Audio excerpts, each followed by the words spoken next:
In the frostbitten heart of Wisconsin, where the marshes breathe mist and the barns groan with secrets, there lives a story older than the roads that cut through the pines. It's not told often, not because it's forgotten, but because it remembers you.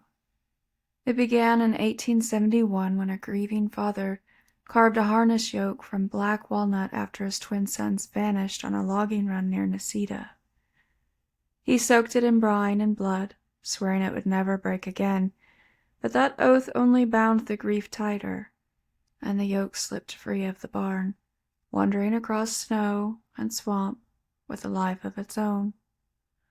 The first to wear it was Mercy, the draft horse, whose eyes bulged with terror as she dragged the yoke through 7 nights of blizzard.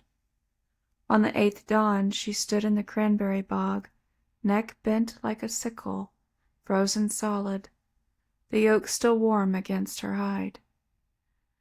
After Mercy came the preacher, found at sunrise with shoulders trembling as though the pine branches themselves had seized him. Then the widow, her hair shot through with frost, tears carving channels of ice on her cheeks.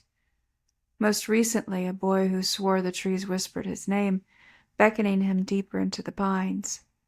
With every new bearer, the wood grew darker, not with stain, but with memory.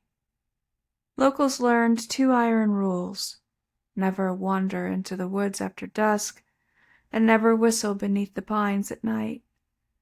They say the yoke listens for footsteps in the leaf litter, but it always answers a whistle.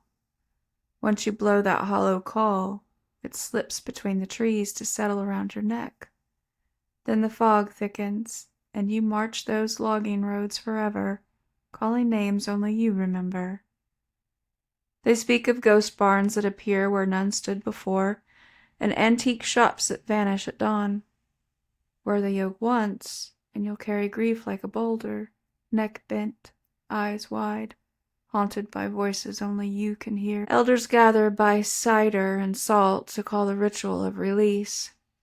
If you must cross the woods at night, tread barefoot on the fallen pine and speak the names of your ghosts aloud.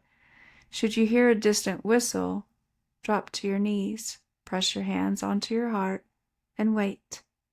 Only then might the yoke loosen, just enough to let you rest.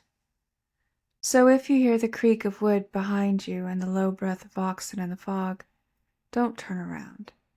And whatever you do, never whistle beneath the pines, unless you're ready to carry the weight.